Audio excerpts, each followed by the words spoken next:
That is, I mean, some of those questions that you posed are so powerful. I'm sitting here just pondering some of them myself.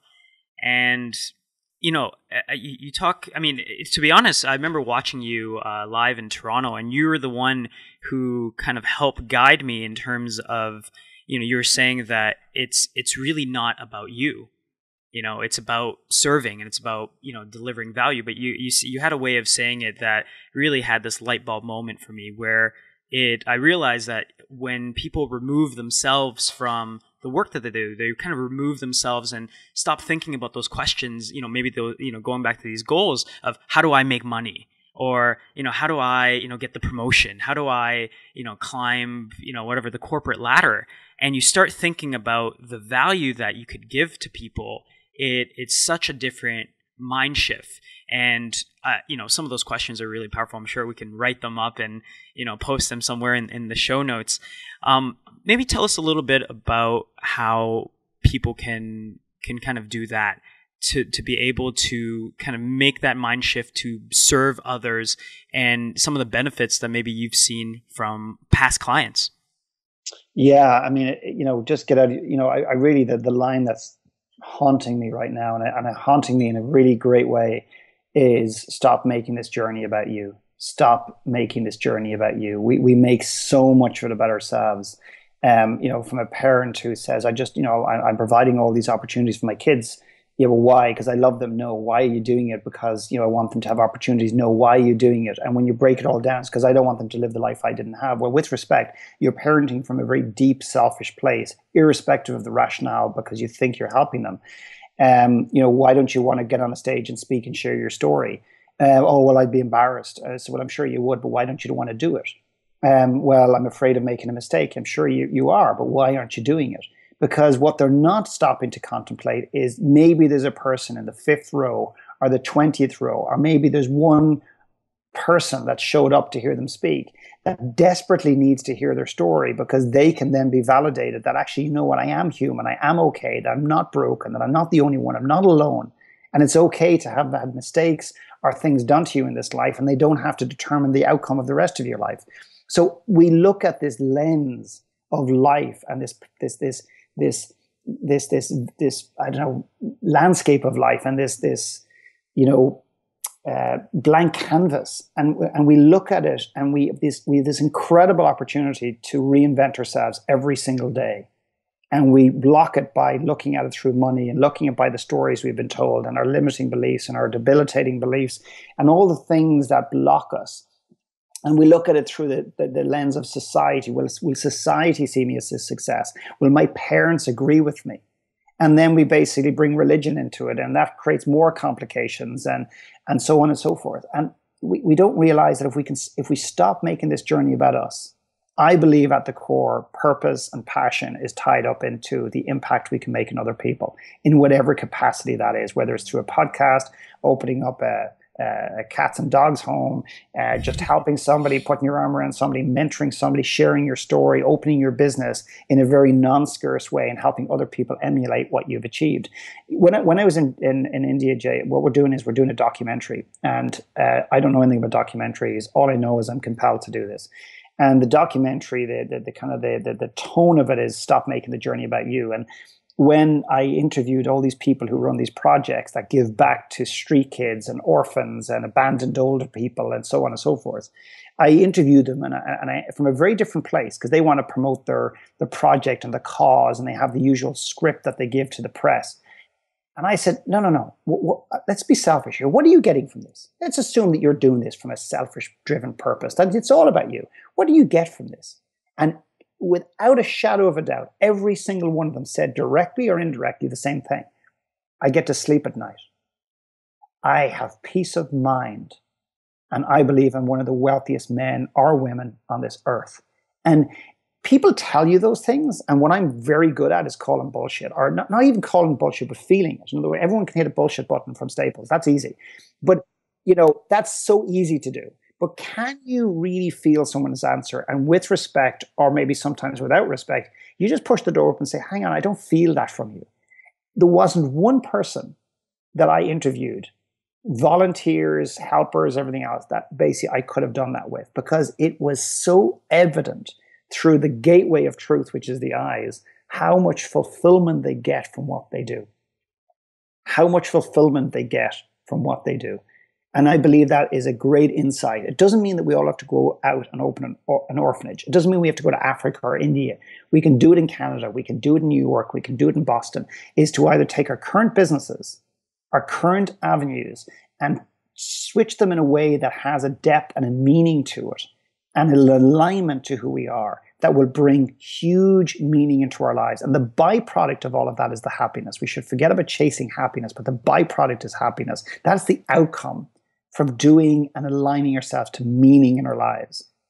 And that to me is, and vulnerability, bring vulnerability on in ways that scare the living shit out of you. Be okay saying in front of your children, I don't know. Be okay saying on a podcast, I don't have the answer. I'm not as happy as I thought I was. Money didn't buy. The truth. Be okay with it. You know, Philip, I mean, there's so many things that you said that I want to get in, jump into it. But one of the things, first thing that came to mind was when you're talking about, people being able to share their story. And so many times we've had, people on the show that, they recommend like, oh, you got to go find, if you're a young person, you got to go find a mentor. And then a lot of times you hear that young people don't feel that, or not even just young people, but people feel that they don't have value to give, right? Or they don't feel that their story is that sexy or is that interesting. But what they miss out on is that their story provides that perspective. And in that perspective, I believe is that learning. You don't have to have it all figured out. You don't have to be the Brendan Burchards of the world and have, a framework for everything. Sometimes just sharing your story, you could mentor people just through knowing your story and sharing that with people and just having the confidence of saying that there is value in what you're doing. So I think, for a lot of people, that's a very, very interesting piece. But, getting into, the stories and being vulnerable, is there like a framework or a way for people to share their story, or is it just, being comfortable with where they've been and kind of where they are now? They'll never get comfortable with their story until they start telling their story. You don't wait till you get comfortable to tell your story. You tell your story and you become comfortable with it. That's the process here. It's not any more complicated than that. You don't wait till you process your story. You might want to do some work on your story. So the evolution of my story in a public environment was a huge turning point for me. To say on stage in front of 500 people in Toronto all those years ago, and it's not that long ago, yeah, I'm dyslexic and I can't read and write, and I'm deeply embarrassed and ashamed by that. And it haunted me. And people might say, "Oh God, you're dyslexic, big deal." I mean, my brother was shot in the leg in Vietnam or something or whatever. There's no such thing as a bigger and a better story or a more dramatic story. That is the most dramatic story in my life because it's my story. And I've chosen and I've gotten to a place where I'm beyond comfortable with my story. I own my story. I've absorbed my story, and it doesn't control me anymore. Because think about what you've said. Let's just say there's a young person, and it all depends what we define as young. But let's just say a 25-year-old that doesn't like their story, doesn't see value in their story, right, and is trying to emulate a mentor or 20 other people that could mentor them. They're trying to model other people. Basically, what they're trying to do is they're trying to pretend they didn't have the 25 years. Now, that's fine. And you can stay busy and you can build whatever you want to build. You can build a lifestyle. You can build a relationship. You can build a family. You can build a house. And you can lock your way in there and you can whatever that. But when the silence is there, when the lights are turned off, when you can't stay busy anymore, your story will always come back and knock on the door because it's part of who you are. But you've spent most of your life trying to deny it. So your story, I mean, Jim, I'm not here to talk about my events and stuff like that. But there's one event that I do, which I'm very proud of because it's not about me and it's not about my story. And it's called One Last Talk. And One Last Talk is where I take non-speakers, people who don't speak professionally, and I put them on a stage in front of 100, 200, 300 people, whatever the number is. And what's amazing about that, absolutely extraordinary about that, is I take them away on a speaker retreat in advance and I help them bring their story out. Now, I don't want them coming up and standing on stage and saying, hey, this is what I think of global warming. This is what I think we need to do in Syria. This is what I think we need to do in the Middle East. That, with respect, is irrelevant because there's happens to be 7 billion people on the planet that have an opinion on what we should and shouldn't do with those things. This is about hey, this is my story. This is an element of my story. And this is how it unfolded. And this is what I learned from it. And what ends up happening is a number of things happen. The audience relate at a level that they ordinarily don't relate to gurus and people on a pedestal, because they sometimes discount it subconsciously or consciously. The other thing that happens is that people start to really deeply relate because they're real human stories. And the speaker starts to realize, oh my God, I've impacted somebody with nothing other, think about this line, nothing other than my story. I didn't need a tool. I didn't need to show my bank balance, which showed I have $20 million. I didn't need a success story as such. Nothing other, and the nothing comes from them, I believe, with my story, because my story is beyond nothing. It's the furthest from the reality of nothing. It's everything. Your story is everything. And it's how we treat our story, how we embrace our story, how we bring our fears into our lives, own our fears, not try to eradicate them and move beyond them. It's how we embrace them so they don't control us. They don't lock us down. They don't limit us. They don't make us scarce. They open us to what we cannot see. And that is part of our gift. And these people, I can honestly say, have killed it.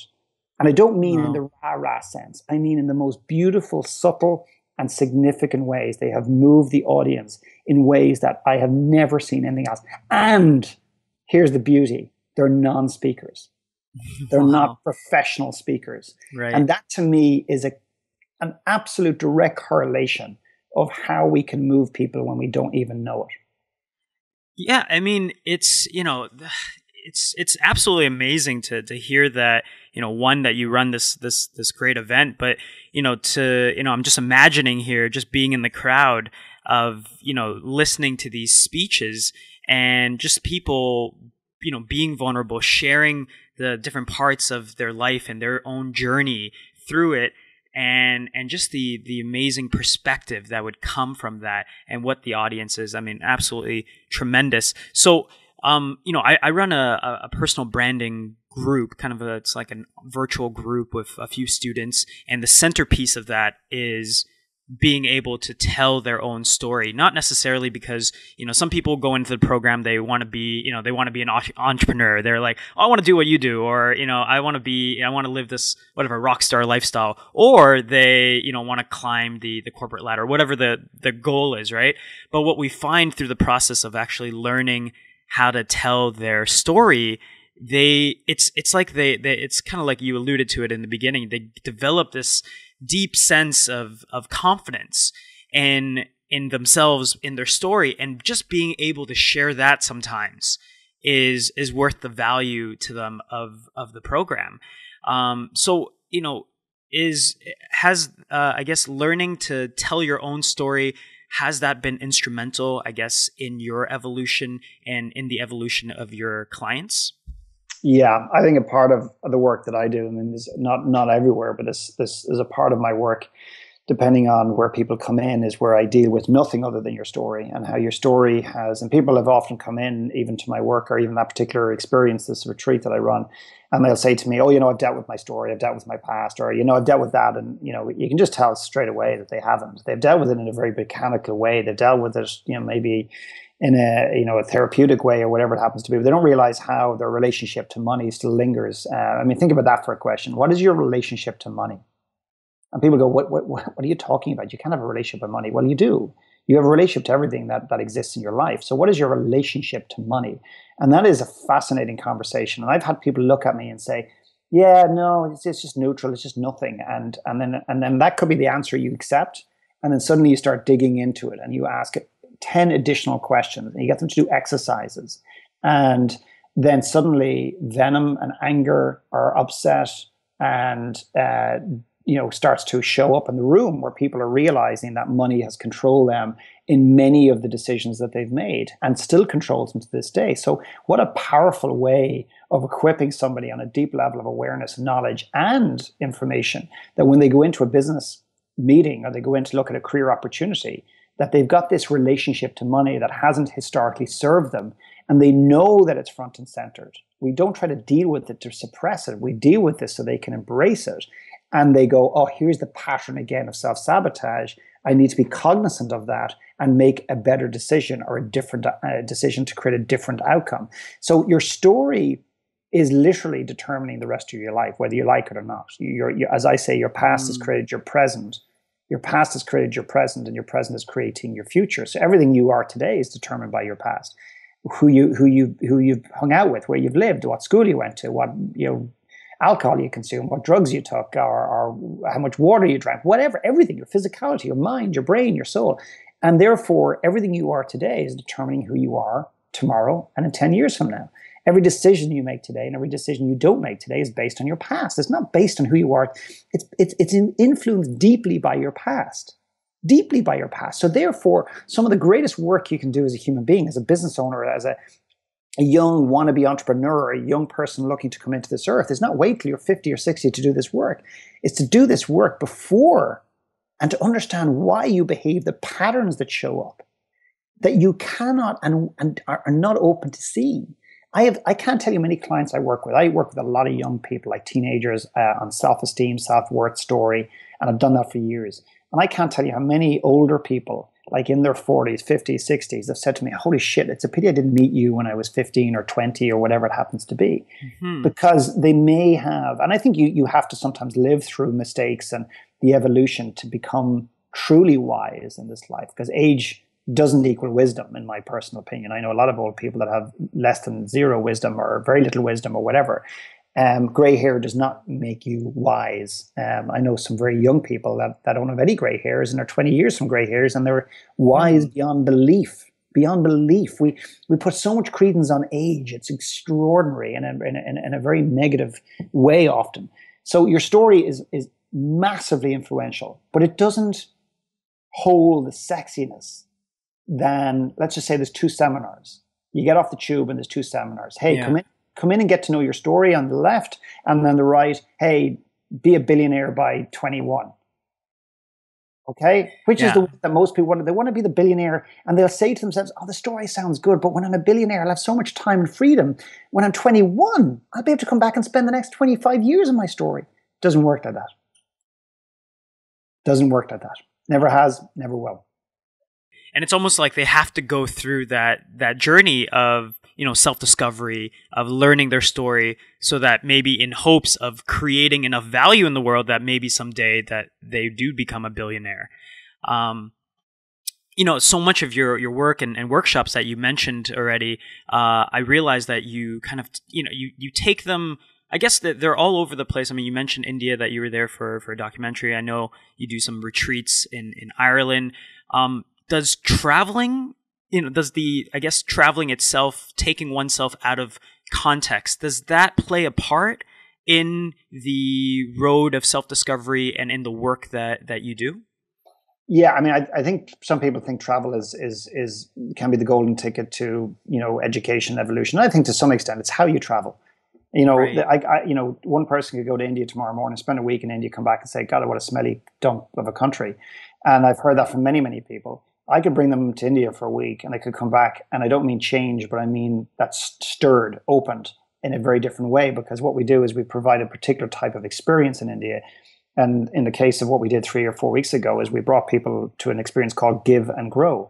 And the idea is you give unconditionally and you grow exponentially. So we go and we work with orphans and street kids and whatever. And people say, oh yeah, it's just a volunteer program. No, it's not a volunteer program. It's well beyond a volunteer program, because with volunteer programs, what's missing is the processing, the sitting down as a small group and answering fundamental questions of how does this show up? Why does this stir you? Where does this show up or not show up in your life? What part of you do you give to these people? What part, and you start exposing the gift and the rawness of it. And we use the backbone, the platform of what we've done as a way to really consider the existences and reimagine the lives that we currently live, and therefore the future of our lives. And people start to see things in themselves that ordinarily they'd never recognized. And they start to see value, not just in what they can bring to the world, but they start to recognize value within themselves. And their belief starts to change at a really fundamental, non-bullshit, Monday morning, it's all gone away kind of thing. And they start to shift. So the possibilities, they start to dream bigger, because we often play so small. Who am I? Philip Mckernan's voice internally, and still is there to some extent and will probably never go away. but was with the roaring voice that I had in my head was, who the fuck do you think you are? Who the fuck do you think you are? You insignificant thing that's just, you can't even read a book. How do you think you're going to affect somebody else's life? That is the voice that most of us have in this world. Most of us don't like who we are because, and we say, well, no, I do. Of course I love who I am, or I like who I am, or I respect who I am. But that's because you're staying so busy. But most of us don't have a very high appreciation of who we are. And therefore we look at life and we measure ourselves, and we give ourselves the permission to consider what's possible based on the image that we hold for ourselves. And the saying that I have that I hope sums this up is that we give ourselves what we feel we deserve as human beings. That's what we do. That's our natural state. We give ourselves what we feel we deserve. So we shift the value proposition internally, the world will get more value from us externally. That's just the way it works. I love that. I'm going to make that like a quotable or something. By the time that this gets released, it's going to be, around the holiday season, probably after the holiday season, where everyone by default kind of is maybe more in tune with, it's funny, they're probably more in tune with, New Year's resolutions, and we already kind of went through this whole goal setting thing. What is something that maybe you could, I guess, ask people to maybe focus on for the new year if they're looking to create that change for themselves, whether it is in their relationships or whether it is in a business or what have you? What is maybe something for them to focus on so that it could help them be more proactive in that change? Yeah, I think there's a number of things I could say. My birthday was the 17th of November. Technically, my birthday was. And my birthday, I put a post on Facebook and said, listen, I don't want any birthday wishes with respect. I'd rather you just focus on these questions. And I put 10 questions, whatever it was last week, for people to consider and ponder in the context of their own lives. And I think that just throws up, this just came up, by the way, when you were speaking, is that we put so much emphasis on these holidays and inverted commas on these Christmas days, Valentine's, birthdays, and everything else. And I think if we took the energy and effort that we put into these holidays and we just spread it out over the year and looked at the other 364 days of the year and say, okay, sometimes I believe that people just live for Fridays, they live for Christmas days, they live for birthdays, they live for Saturday nights, and so on and so forth. So, maybe just soften a little bit in terms of, putting so much energy and effort into Christmas Day or whatever it happens to be, if you're inclined to that or you're religiously aligned to that or so on. And I would basically, sometimes it's not about what you need to go and do and what you need to go and get and what you need to bring into your life. Sometimes it's about recognizing truly what's already in your life that's not serving you. To have the courage to admit what you already know. To have the courage to admit what you already know. You know already what is working and what is not working in your life. You're so smart, which is part of your problem. And I say this to your audience, and I'm generalizing to make a point. Smartness and intellect. We're looking for intellectual answers for emotional challenges. And the emotional challenges, often we're not aligned or we're not getting fulfillment. And they're deep emotional things that we're not honoring. And we constantly look to the intellect to honor those or answer those questions. And it's never going to work. So I think sometimes what we need to let go of to create the space for the magic, and that's where trust comes in and faith comes in within ourselves. Forget about religion, forget about God for a moment. And have you the courage to honor and see and recognize that something in your life is not working. And when you can let go of that, the magic opens up. It doesn't work the other way around. It doesn't work. I don't even know how to explain why it doesn't work. The universe needs to see you making a bold move. It needs to see the courage. Brave people will always win out. I left the country that I love. I left the people that I loved in Ireland. I'm not suggesting everyone has to leave the country they're in, but in my case, it was my big bold move. It was letting go of everything that I held on to so tightly because I was in control. I thought I was in control, but it was driven by nothing other than fear and scarcity. And when I moved, then the possibilities start showing up. I let go of the career that I had in order to create some space. So have you got the courage to let go of what you already know is not serving you? And the final piece is, and again, it's not some big strategy, the final piece is what you're here to do, what will give you the greatest fulfillment, what stirs you at your core isn't hidden behind some rock in a cave in Afghanistan. It's not hidden in some monastery in the Himalayas in India. It's not at the bottom of the ocean in the China Sea. It's within you. And to be open to the fact that the clarity that you seek is already there. But what blocks you is your inability to honor it. And it's the blocks we need to tackle. Consider it like a wall. But here's the big thing that I've noticed, and it's become so evident. Let's just consider I'm sitting here, and within 6 foot of me is a wall. And the wall represents a fear or an inadequacy or whatever it happens to be in life. And then beyond that, let's just say, and I'm just playing with this for a second, Jay, so hopefully this will come across. Beyond that is, let's just say, something that gives me great fulfillment, a purpose, a passion, whatever you want to call it, right? So I work with people to take that wall away, to take down block by block. What are these things? The fears, the inadequacies, the scarcity, the money issues, the relationship issues, the self-image, all these different things. And that's one type of person. The other type of person is someone who sits there in front of the wall and goes, yeah, no, I'm happy where I'm at.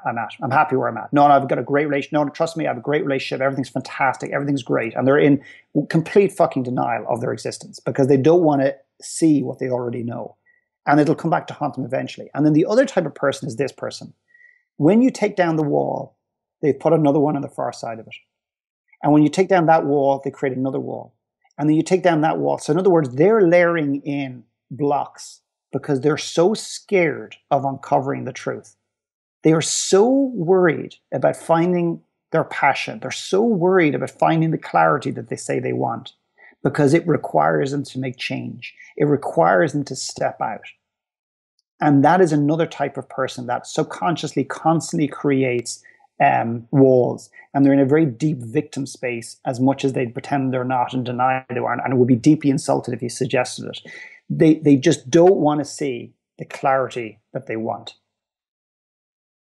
And do you find that to be the case sometimes for people that, it's almost like they do these seminars, they listen to the podcasts, they listen to the books, they're maybe saying the same stuff the books are saying, but it's almost like they don't want to, they do it because it gives them maybe that hit of dopamine that they're doing something in the right direction.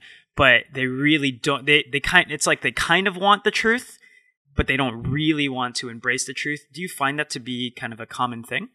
Totally. They'll come to you and they have they pick and choose the piece off the menus that makes sense to them. So, for example, I often have people saying, "Yeah, I'm thinking of going to the Irish retreat with you," and excuse me, and you can just tell they have no interest in going. And it's not because they don't see they're drawn to it at one level, and they'll say to me, "Yeah, but just send me the agenda." I said, "There is no agenda." "All right, okay. Well, can you show me?" And I said, "Are you open?" I said, "Oh my God, no, I'm totally open. Just I hope I don't give the impression that I'm closed in any way." And I said, and they'll turn to me and say, "Do you think I'm closed?" And I'll say, "No, you're probably the most open, closed person I've ever met." And I've said that to a number of people. In other words, you're open as long as I can show you mechanically and on a spreadsheet how this works, because you're so in your head. And in your head, it will rationalize and justify why you shouldn't do things. Your head needs the intellectual path. Your head needs the answer. And all I say to you is, how is that working for you? Because your head will serve you in many ways, but your head is nothing other than a computer, a device, a tool. The gift, the soul, the intuition, that is something that is much deeper. And when you live from a place, not all of the time, because I don't think it's attainable and I don't think it should be attainable, but when you start living from a place of intuitiveness, when you start acting upon that and then using your intellect to risk manage and serve and to outline and strategize and all that, that is an incredible place to live from. And it creates a fluency. And the other thing that intuition does, in time, when you start to honor it and listen to it, it tends to bring you towards projects and things that just happen to have a positive impact on other people in your world. It has some inbuilt honing system where it can only allow you to do things that actually honor other people around you and elevate them in their lives. And that's just what I've noticed with intuition. How it works, I have a clue, and I don't care, quite frankly. But that's just how it works. Right. Well, I love that you say that. And, I have a question, a very, my own question, I guess, that, is intuition kind of like one of these muscles that it's almost like the more action you take, the more you can kind of hone your intuition? Because I remember I was doing a talk very recently. One of the questions that came up, it was a student conference. One of the questions was, how did I, move over fear? what's like, the quick version of how to overcome fear, right? And my answer was you have to take action. You have to take massive action, as Tony Robbins would say. But because when you take action, you're asking yourself better questions. Instead of asking yourself like, oh, like, how am I going to be successful? Are people going to find value from this? And instead of asking these kind of fear-based questions, you're asking like, how do I, give greater, how do I make this worth their while? How do I serve them better? And so when you're asking higher quality questions, the fear doesn't seem as bad. But now I'm thinking maybe people should take action because it kind of refines their intuition. Do you find that to be maybe the case? I think for me, it's a combination between two things. It's understanding your story and getting to know who you are at a much deeper fundamental level, and also taking action, not waiting till you discover your story, in other words, to share it, and taking action in the interim. So in other words, I was saying, in the absence of clarity, take action. In the absence of clarity, take action. And that's a mantra, a quote, a saying that I live by. And I don't wait for the clarity to show up before I take the action. I often pull the trigger. And sometimes it goes to shit and sometimes it goes better. But the more I do it, it's not just the more I do it, the better it gets. The more I do it and the more awareness I have about myself and my own journey, and in tandem with that, the more the execution seems to go well. In other words, the action seems to come back and give me a more positive result. So in the absence of clarity, take action. To me, sometimes we have nothing to lose. We're miserable as it is, and we're afraid of taking action. And we're used to. You see, the thing is, Jay, we're also used to pain. We're so used to playing small in this world. We're so used to chaos and busyness. Like today, it's not good enough to have a business. You've got to have 3 businesses. You've got 3 multiple types of income. You've got to have 3 avenues. And you say to somebody, is that not just chaotic? Is that not just absolutely exhausting? Oh, no, it's not. I mean, my friend Johnny down the road, he's got 9 businesses. Oh my God, it's like, I can't imagine having that. And our pain threshold and our busyness and our chaotic threshold is so big. But what people think is they think they're being successful having 3 businesses. To me, I think it offers them an excuse, because to have 3 things distracting you and often keeps you very busy from the very thing that you're here to do. And we don't want to see that. So action is a huge thing. I don't think action on its own is enough sometimes, because I think if you're unaware as a human being and you keep taking action, you're taking action from a very unaware place. So I think we need to look at our lives and do some work on a personal level. I mean, Jay, we just came back from I was just talking to Mexico a couple of days ago. We came back and most of the people in the room were business owners. And we carve out some space for business conversations. And every single business conversation was being stirred from a deep personal place. So when we tracked it back, the insecurity, the concern, the block, the lack of clarity, the fears, the strategy was all coming from a place of our personal existence, our stories, and what we've had. So the personal story, the personal growth piece, that is so underrated in the world today, in business and in life. And to me, most of our clients, like honestly, most of our clients are recognizing that when they work on themselves off the ice, that what they do on the ice is so much more focused, so much more powerful, so much more authentic, so much more aligned. And what they do is they end up attracting people who are attracted to that, not just their product. So they end up attracting the right types of clients. They end up aligning deeper to the work and to the clients as a result of that. And they start generating more revenue. And that is 99.9% purely from a deep place of conversation on a personal level. Philip, I think so much of what you've talked about, from the authentic goal setting to, developing your story.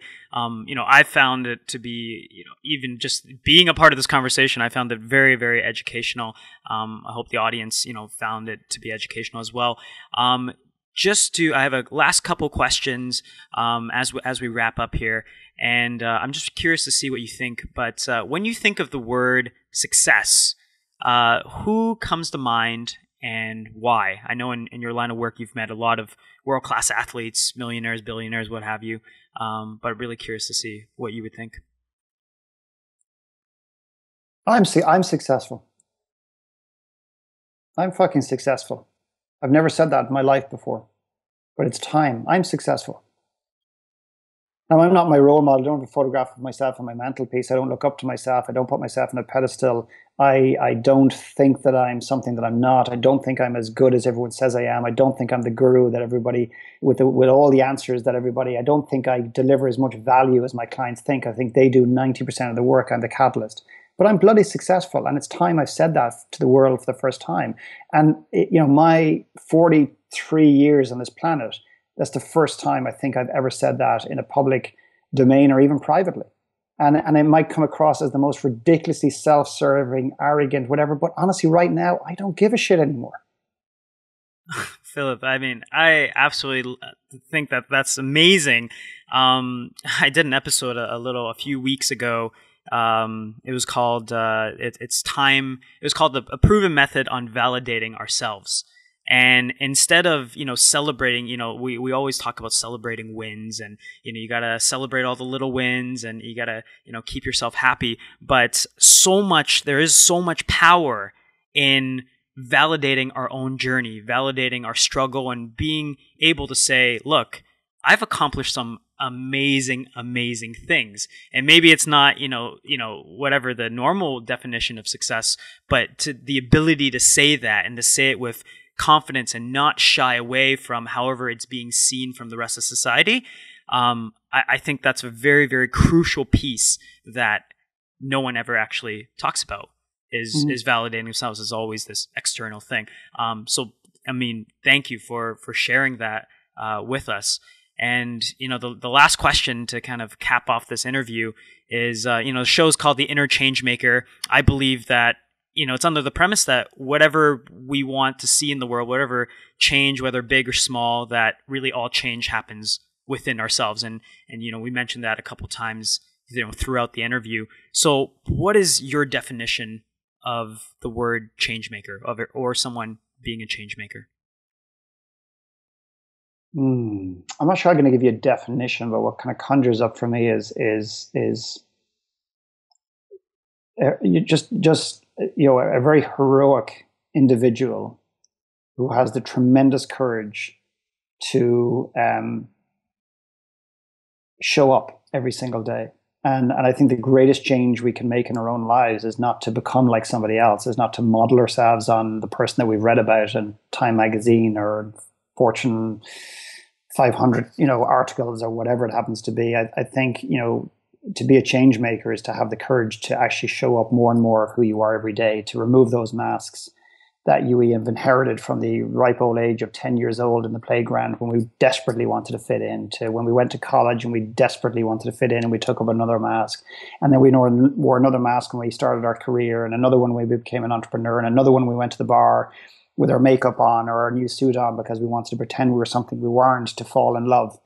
And I think a change maker, it requires extraordinary courage to look at yourself and actually remove those masks. And that is the change that I want to see in people. I want to see them changing and letting go of being something they're not, and actually starting showing up of who they are. What we do in this earth is not who we are. That can often be an extension. Careers and everything else is not necessarily who we are. That's what we do. I want people to show up and who they are. And when that happens, the world will be a better place. They'll be in a better place. Their society will be in a better place. Their community will be in a better place.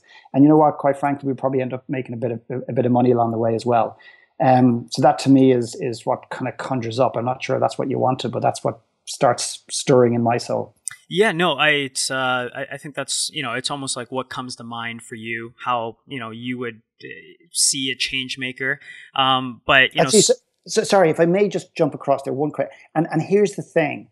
Do you want to tell people how they should change and live their lives? Or do you want to be a beacon of inspiration where you show them every single day? So a change maker to me, because you just dropped the question on me, so I'm just coming up, is not just having the courage to remove your own mask and to show up authentically in this world and to be aligned to what you do, but you then automatically become a beacon for other people.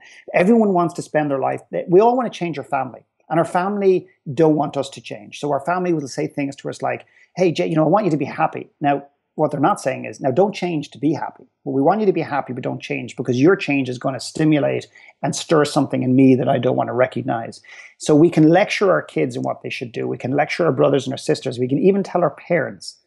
But if we have the courage to really become and to step into more of who we are, we become this beacon that emulates and just gives off this person who basically has become more of themselves. And what ends up happening is the people around you that you wanted to change, they start leaning in. They start asking you different questions. You start having conversations that you never believed could exist. So stop telling people what to do and show them. Philip, I mean, I think you've shown us over the last, hour or so, different frameworks, different, mindsets that we can kind of incorporate and hopefully take action on and develop our own story, develop our own intuition and sense and build our own kind of, story and legacy for the world. I know you mentioned you're not here to promote your work, but, I think, even having this opportunity to chat with you, I just believe that more people would benefit from not only listening to the conversation, but seeing some of the, the work that you've been able to do. So if people were inclined, if you spoke to a certain part of them, if they had an inkling to, obviously Google your name and follow you, where's the best resources? Where can they kind of follow you on your journey as you obviously spread your light in this world?